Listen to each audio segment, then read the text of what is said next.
Cast, episódio 75. Hoje vamos avançar a nossa série especial sobre hipóteses atuariais. Portaria 1467/2022. Especificamente artigos 37 e 38. O que quer dizer esses artigos?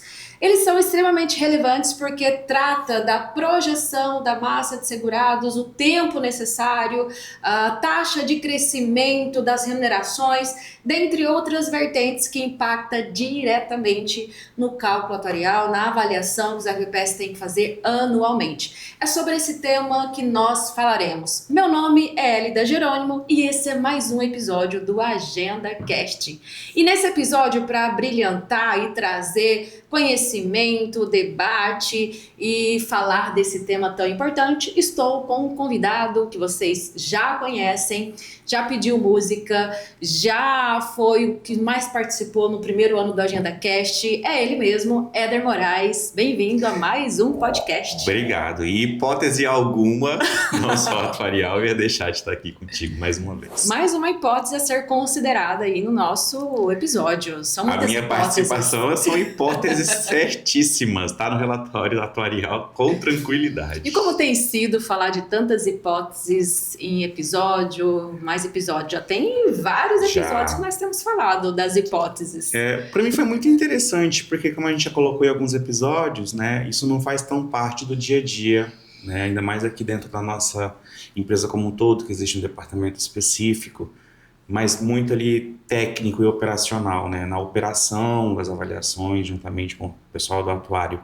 Para a gente é mais uma questão de interpretação, né? E aí quando você consegue concatenar isso com as entidades fechadas, os fundos de previdência, as previdências complementares, isso traz uma outra perspectiva, né? Totalmente. É bem diferente, assim, e... Eu sou administrador por formação, né? Já trabalho com regime próprio há bastante tempo, mas sempre muito com regras previdenciárias, com a operação de um RPPS visando ali a concessão de aposentadorias e pensões. Agora, trazer para uma perspectiva de equilíbrio financeiro e atuarial me permitiu voltar um tempinho lá do meu tempo de faculdade de administração financeira e orçamentária, da parte contábil, então está sendo muito gostoso.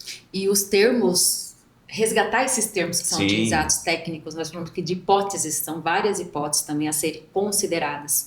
E geralmente quando você pega o resultado de um cálculo, muitas vezes você não tem a visão de todas essas hipóteses que é o por trás, é o back. O back da avaliação atuarial. O que foi considerado? Né? Qual que foi as tábuas utilizadas? Quais foram as hipóteses a serem consideradas? Os regimes financeiros e tudo que nós já falamos em outros episódios. Esse Exato. É o back do cálculo. E aí muitas vezes você não tem assim noção da grandiosidade que é esse trabalho do cálculo atuarial com os atuários e os profissionais envolvidos, estatísticos, enfim. Eu me sinto ali como meio que um dirigente de RPPS, mas não o atual, porque o atual já está altamente preparado para fazer essa leitura. Mas a gente nunca lia o relatório, né? A gente é sempre o resultado do cálculo. Às vezes assim, quando você vai ouvir um áudio de WhatsApp ou um podcast, você avança 1.5, 2, pode acelerar. Chega no finalzinho. No caso do cálculo, e até mesmo numa ação judicial ou de uma decisão, você vai aonde? No final. O que foi decidido? E o cálculo atuarial é a mesma coisa. E o cálculo atuarial é a mesma coisa. Geralmente você vai lá naqueles pontos que você considera importante. Você não lê todo o cálculo de forma detalhada, minuciosa, e acredito que isso aconteça com muitos dirigentes dos RPPS. Eu acredito que é uma crescente para que as pessoas passem a entender mais o pré-cálculo, vamos assim colocar, né? O relatório atuarial. O relatório da avaliação atuarial. Então, assim, porque nele tem tudo, né? Quais foram as premissas, as hipóteses, o porquê daquelas premissas. Então, de fato, eu acredito que essa série que a gente está trazendo aqui, ela traz um olhar diferente para uma interpretação dos motivos que levaram o atuário e a equipe dele a escolher, né, aquela taxa, aquela hipótese, aquela tábua para chegar-se ao resultado, né? Então, assim, se eu não entendo como foi feito, que condições tenho eu de criticar o resultado? Nenhuma. Exatamente. Às vezes só por achismo, mas como que a minha alíquota vai precisar aumentar? Como que eu vou precisar adotar essas ações e tal? Aí o como, a resposta muitas vezes está lá mesmo, no próprio cálculo. 1467 vem muito em cima disso, combater o achismo. Como tem que ter tudo justificado, fundamentado, não existe a questão de uma visão rasa. Não tem espaço para dúvida. Tem que entrar mesmo nos detalhes. E sim, muitas vezes assim, muitas vezes não, o back ele já está ali no cálculo. Então, o por trás de como chegar no resultado, está ali, mas aí você precisa ler e dissecar para você entender. Para poder interpretar, né? E de fato a portaria ela traz isso de maneira muito clara, né? Nós estamos falando já quase chegando no artigo 40, né? 37, 38, 39, 40, e ela sempre traz assim, posso fazer? Pode, mas justifica. Posso retificar? Posso revisar? Posso... Justifica, Sim. né? Pode ser uma taxa de juros diferente? Pode. Estabeleça critérios, siga critérios máximos e mínimos, né? Até o Progestão entra, né, nessa questão agora que a gente vai estar colocando também sobre a questão de taxa de juros e tudo.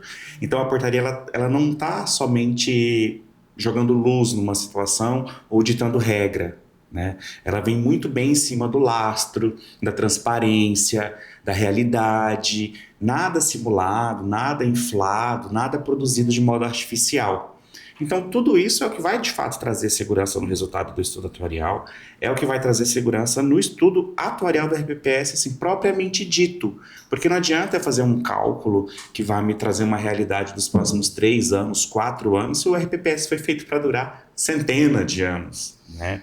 Então é muito interessante a forma que a portaria aborda isso e a forma também que isso vem sendo difundido nas pesquisas que a gente vem produzindo aí para entender melhor como é que cada um interpreta os artigos da 1467. Sim, excelente explanação. E vamos então entrar aí nas nossas perguntinhas de hoje. Vamos. O que o artigo 37, ele rege aí, ou ele traz, digamos assim, a fim de disciplinar a avaliação atuarial? O 37 ele já introduz assim, né? Nada é para sempre, tudo muda, né?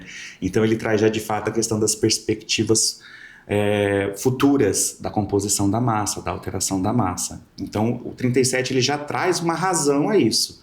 Atente-se, né? As coisas não são para sempre, as coisas vão mudar. A questão de não olhar só para o hoje, sim, mas sim olhar para o futuro e as possibilidades que podem acontecer com a massa de segurados e tal, que é o que nós estamos hoje abordando um pouquinho aqui, né? Um pouquinho mais a fundo, digamos assim, especificamente nessa questão da massa de segurados e a taxa de crescimento das contribuições, das remunerações, que tem um impacto gigantesco no cálculo atuarial e na projeção ao longo do tempo. E aí, entrando mais, ele vai se desdobrar entre 2 fatores, né? Que é a questão da rotatividade e a reposição. Então, o 37, ele simplesmente traz uma leitura introdutória, dizendo que a sua massa vai mudar, não tem como a sua massa ser a mesma ao longo de todo o horizonte a ser analisado no estudo atuarial, e eu venho aqui, junto contigo, estabelecer critérios para que você consiga fazer essa perspectiva de alteração da tua massa. Você trouxe uma palavrinha-chave, rotatividade, que tem um impacto muito grande na avaliação atuarial. E como que a portaria trata as hipóteses dentro dessa rotatividade dos segurados, que pode acontecer ao longo do tempo? Sim, a rotatividade é comum, né? Ela acontece no meio privado e vai acontecer no meio público. Acontece, sim, porque aposenta, fica vago ali a posição que ele ocupava. Se demite, falece. Então, a rotatividade é uma coisa comum que vai acontecer, né? Ela traz 3 critérios específicos, assim, de mais grande relevância, né? Que é uma taxa base de 1%, né?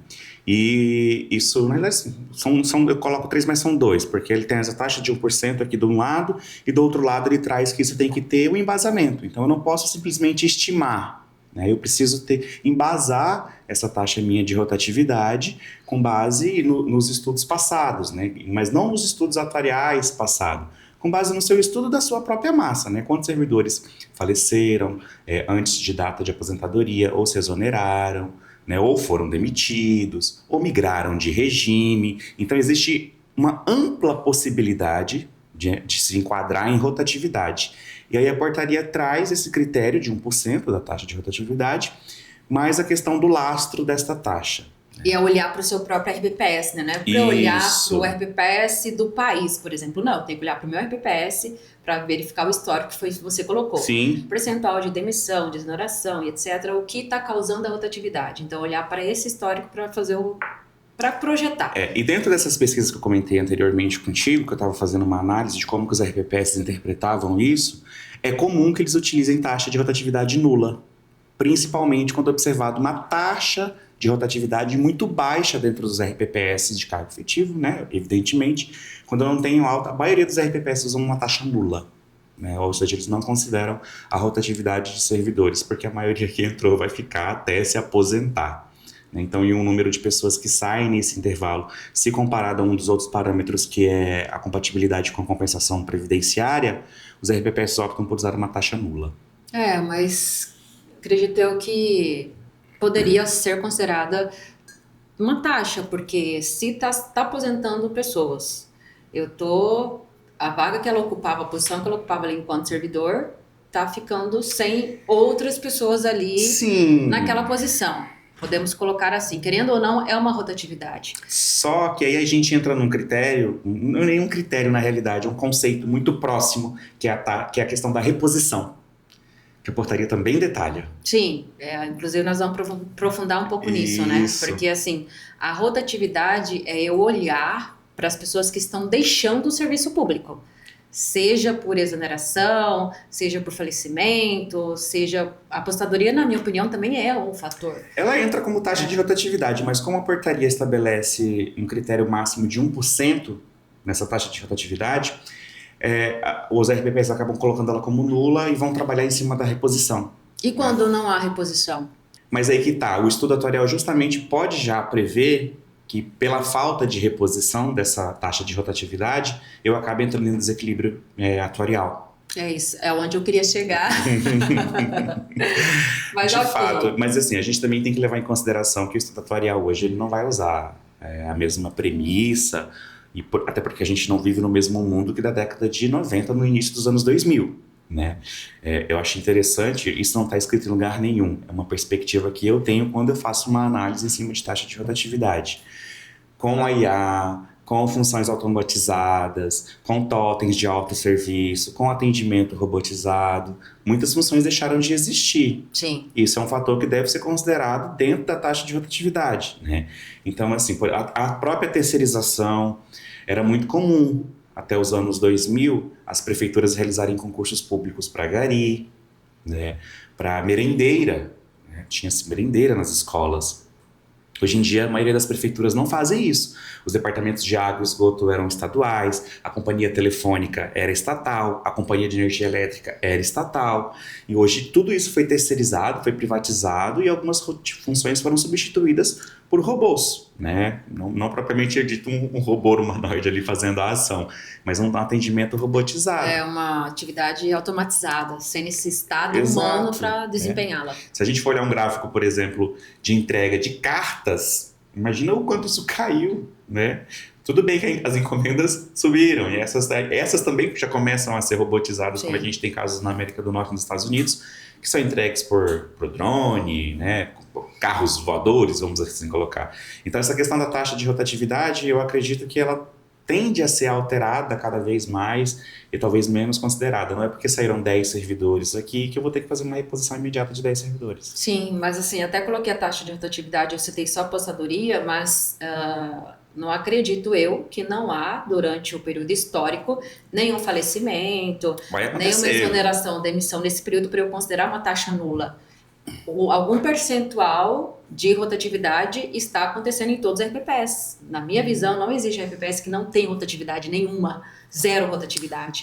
Então, por isso, a taxa nula, na minha opinião também pessoal, não é nada com embasamento legal, mas Sim. pessoal, todos têm algum tipo de taxa de rotatividade, porque acontece nos RPPS essa rotatividade em menor ou maior escala. Mas acontece. Quando ela acontece até em menor escala, também um outro ponto importante que a gente precisa analisar é a perspectiva de localização do RPPS. Né? Por exemplo, um RPPS de uma cidade pequena, né, distante da capital, eu tenho certeza que a taxa de rotatividade dela vai ser muito menor. Porque não faz sentido as pessoas deixarem esse concurso, porque ela não vai querer sair dali para migrar para a capital, por exemplo, para assumir uma vaga na capital, ela vai ficar ali naquela vaga. Quem está no RPPS de capital, região metropolitana, né, tem acesso também a mais concursos federais, concursos estaduais, que em tese seriam concursos, abre aspas, melhores, né? Então, eu teria um incentivo de sair do meu cargo efetivo aqui, porque eu quero um cargo efetivo maior, porque eu passei no estado, porque eu passei num órgão federal. Então, existe também essa questão da localidade.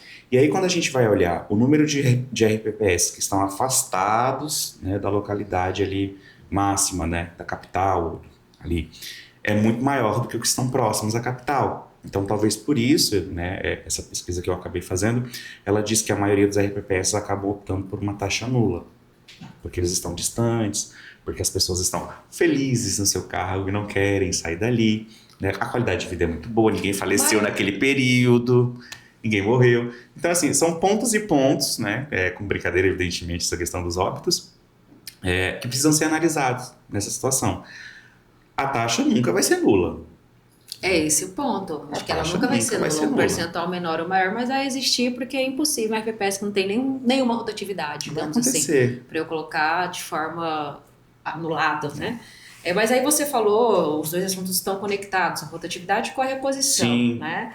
Houve ali a vaga porque a pessoa exonerou, faleceu, etc. Uhum. Quais são os critérios estabelecidos pela portaria para que essa reposição aconteça? É interessante porque, assim, eu posso trazer aqui dois especificamente, que eu vou até fazer uma leitura que eu achei interessante aqui, ó, né? Porque o 37, ele fala que ele deve olhar os princípios de prudência e segurança. E aí alguns parâmetros técnicos, que eu vou fazer a leitura de dois específicos, que eu achei muito interessante. Ele não pode resultar no aumento da massa, né? E o segundo, ele coloca que deve haver a utilização de um modelo técnico para estabelecer uma dinâmica populacional de reposição e as características biométricas, funcionais, previdenciárias, remuneratórias dos novos integrantes, que exige uma metodologia explícita e não uma suposição genérica. Eu acho muito interessante porque, primeiro, a gente está falando em reposição. Se eu estou repondo, eu não posso ter aumento. Eu estou tirando e estou colocando. É só substituição, como se fosse só substituição. É reposição, se eu tenho não 10, um saiu, eu tenho que manter o 10. Exatamente. Eu reponho apenas um, que foi o que ficou vago. E aí, quando eu trago esse segundo, deve haver a utilização de modelo técnico para estabelecer a dinâmica populacional de reposição, né? Então, assim, eu tenho médico em um município muito pequeno do interior, né? E eu já falei, não, eu prevejo que eu vou repor todas as minhas vagas. Como é que isso vai ser possível, né? A remuneração é atrativa para que novos médicos passem um concurso público e venham, de fato, trabalhar nessa localidade? Sim. Então, é muito interessante essa combinação que o artigo traz, porque ele diz, vamos pôr o pé no chão, vamos nos atentar à nossa realidade. Primeiro, você só pode repor, você não pode aumentar. E para você repor, você precisa fazer uma avaliação, né, da localidade, da remuneração, da questão demográfica.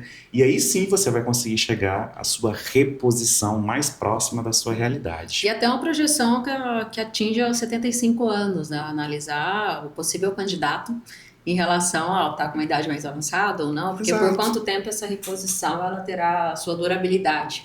E aí, quando você coloca essa questão da reposição e essa condição, por que isso traz, assim, de maneira tão clara? Para evitar que o atuário crie artificialmente uma reposição que não vai acontecer, Então, se ele prevê uma reposição que claramente não vai acontecer, claramente eu prevejo que eu estou diminuindo a minha possibilidade de déficit atuarial. E aí ela não acontece, eu entro em déficit. Sim.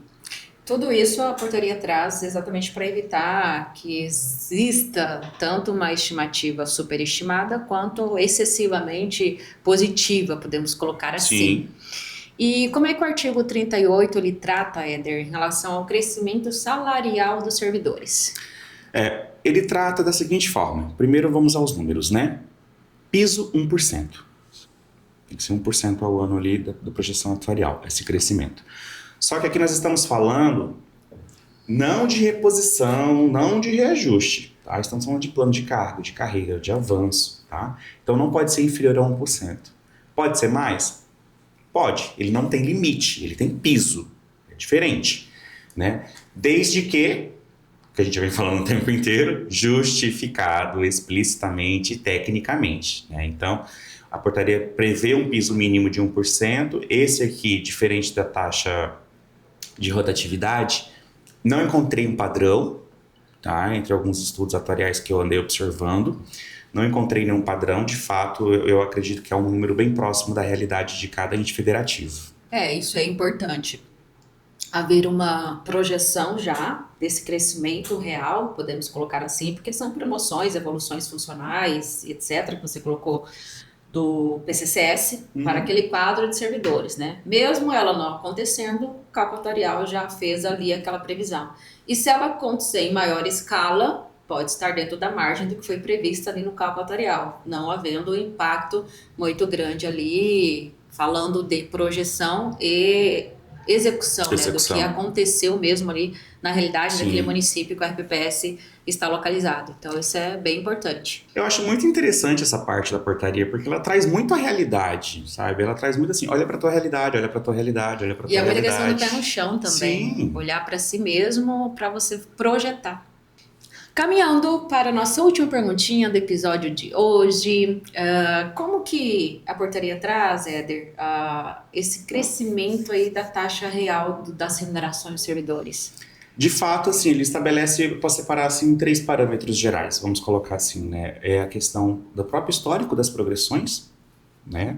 Que tem os planos de carreira, o estudo de aderência desse plano de carreira e principalmente legislação. Então, assim, se eu faço uma projeção de um crescimento superior e justifico isso em um plano de carreira, eu tenho também que provar que existe legislação aprovando esse plano de carreira, aprovando essa situação. Então, é mais uma vez um olhar no retrovisor do que aconteceu, né? No presente quanto à aderência e também o futuro quanto a isso e o embasamento legal que tudo isso traz. Aí a portaria fecha esse conceito dessa taxa de crescimento aí. E vamos para o nosso Agenda Coffee. Ainda bem que Éder gosta de tomar café, Bastante. Porque são muitos cafés. Toda semana é um café aqui que está sendo firmado para debater um tema. Gosto muito mesmo. Qual seria o café dessa semana? Todos os dias tem café, né, Éder? Então não é excesso. Na verdade, é só dar continuidade aí nos cafés diários. São doses homeopáticas, como diz Carlos Esteves. E quem seria o convidado e que tema falaria nesse coffee de hoje? Eu tomar um café amargo Ancelotti. Brincadeira.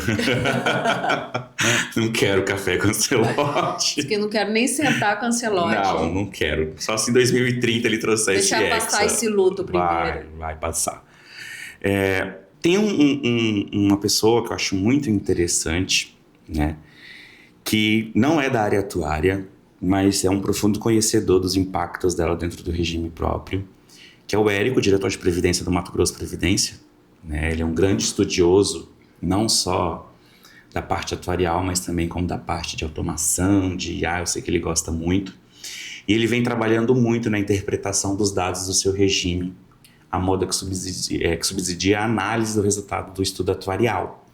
Então, assim, é muito bacana ver uma pessoa que é o diretor de previdência, ele da área, né, da concessão e tudo, preocupado com a segurança atuarial do regime, né, e a forma que ele vem trabalhando, pelo que eu sei, pelo que já teve de conversas e tudo, assim, eu gostaria de aprofundar. Então, eu queria tomar um café com ele para entender, de fato, o que levou ele a ter essa iniciativa, como é que ele formatou, como é que ele chegou a esse resultado que permite a sua análise muito particular e segura, porque ele acessa a base de dados dele, né? Estuda com base nos dados dele. Seria com o Érico dessa vez. Esse café tá bem viável, aqui bem do ladinho, bem pertinho, do ladinho para debater o assunto. E de fato o Érico tem toda essa preocupação e essa visão em olhar o todo. Sim. Não só ali para o seu quadrado, podemos colocar assim, porque tem pessoas profissionais que, eu estou na diretoria de previdência, então eu vou olhar para a minha diretoria de previdência, né? Não preciso olhar o macro porque tem outro que está olhando para isso. Mas quanto mais pessoas olhando, melhor é a gestão do RPPS, se potencializa ainda mais. Sim, eu acho que a divergência, né, ela cria consenso, ela não é o inverso. Quando há consenso sobre tudo, o tempo todo, não faz sentido, né? É bacana visões diferentes da mesma situação, do mesmo problema, do mesmo dado, para que de fato a gente chegue num consenso. E sempre procurando, evidentemente, que é o equilíbrio atuarial. E acaba que os RPPS têm as mesmas dores em menor ou maior escala. Claro, alguns têm dores maiores, outras menores e de proporções diferentes, mas é comum. É igual casamento. O RPPS é um casamento. Todo mundo só muda o endereço. Todo mundo tem os mesmos problemas, né? Muda o endereço e o remédio, né? Alguns usam um remédio muito amargo, Sim. Outros usam um remédio mais doce, mas é sempre a mesma situação. E esse convidado seu, ele tem uma visão, assim, muito tecnológica, inclusive, voltado bastante para a tecnologia no dia a dia, e você colocou muito bem. Na taxa de rotatividade, na reposição, a IA há de ser considerada. Sim. Porque muitas vezes, assim, aquela vaga que ficou, eu posso ter uma IA, uma automação que venha realizar aquela atividade que talvez eu não precise repor. Olha os call centers da vida. Exato. Então, assim, muda a premissa, inclusive, do cálculo atuarial. Totalmente. E certamente evoluções teremos da tecnologia aplicada ao cálculo atuarial, à avaliação, à legislação, ao Ministério da Previdência, para também considerar esse fator nos cálculos e que essa evolução acompanhe aí a tecnologia nesse aspecto. E aí nós teremos, não um problema, né, mas um grande impasse. Agora, porque qual que é o impacto disso ao longo do tempo, Era nas isso que eu ia projeções chegar. futuras? Como é que a gente projeta, Uma né? reflexão muito interessante. Bacana isso. Éder, muito obrigada pela sua valiosa contribuição hoje em mais um episódio. Já te convido para o próximo, porque nós daremos sequência nas hipóteses. E isso não é uma atuariais. hipótese, tá? São muitas hipóteses, isso é uma realidade, na verdade. E gratidão a você que esteve conosco até o final. Te convido a continuar nessa série. Olha quão bacana é. Várias questões envolvidas, vários pontos aí na gestão previdenciária. Se você ainda não segue a Agenda Assessoria nas redes sociais, siga-nos no Instagram, Facebook, Spotify, LinkedIn. Estamos nas redes falando de RPPS toda semana, toda quarta, um episódio novo para você. Ative o sininho que chega para você em primeira mão. E para nós, o mais importante e o especial é estar aqui produzindo conteúdo para conectar com vocês. Muito obrigada e até a próxima.